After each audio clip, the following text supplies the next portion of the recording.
Hello welcome back to my channel. അപ്പോൾ ഇന്ന് നമ്മൾ ഉണ്ടാക്കാനായിട്ട് പോകുന്നത് ഒരു അടിപൊളി ഈവനിങ് സ്നാക്കാണ്. നിങ്ങളുടെ കയ്യിൽ ഒരു നേന്ത്രപ്പഴം അല്ലെങ്കിൽ ഏത്തപ്പഴം മൈദ ഉണ്ടെങ്കിൽ നമുക്ക് അടിപൊളിയായിട്ട് ഉണ്ടാക്കിയെടുക്കാം.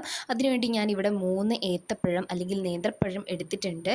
ഇനി നമുക്ക് ഓരോരോ ഏത്തപ്പഴങ്ങളായിട്ട് അതിൻ്റെ തൊലി ഒന്ന് പൊളിച്ചൊരു പ്ലേറ്റിലേക്ക് ഇടാം. എന്നിട്ട് അതൊന്ന് കുനുകുനാന്നരിഞ്ഞെടുക്കാം. ഈ കുനുകുനാന്നരിഞ്ഞ ഏത്തപ്പഴം നമുക്ക് ഒരു മിക്സിയുടെ ജാറിലേക്ക് ഇട്ട് കൊടുക്കാം. അപ്പം ഞാനത് ഇട്ട് കൊടുത്തിട്ടുണ്ട്. ഇനി ഇതിലേക്ക് വേണ്ടത് ഒരു അര ഗ്ലാസ് മൈദപ്പൊടിയാണ്. അപ്പോൾ അതും കൂടി ഇട്ട് കൊടുക്കാം. ഇനി അതിട്ട് കൊടുത്തതിന് ശേഷം നമുക്ക് ഇതൊന്ന് അടിച്ചെടുത്തിട്ട് വരാം. അപ്പോൾ ഇതിലൊട്ടും വെള്ളം ചേർക്കാതെ വേണം അടിച്ചെടുക്കാനായിട്ട്. വെള്ളം ഒട്ടും തീരെ പോലും ചേർക്കരുത് കേട്ടോ. ഇനി ഇതിലേക്ക് കുറച്ച് പഞ്ചസാരയും കൂടെ ആഡ് ചെയ്യാം. ഇനി ഒരു പാത്രത്തിൽ എണ്ണ ചൂടായതിന് ശേഷം അതിലേക്ക് ഓരോന്നായിട്ട് നമുക്കിങ്ങനെ വിട്ട് ഇതൊന്ന് ഇട്ട് കൊടുക്കാം, ഈ ഒരു മിക്സ്.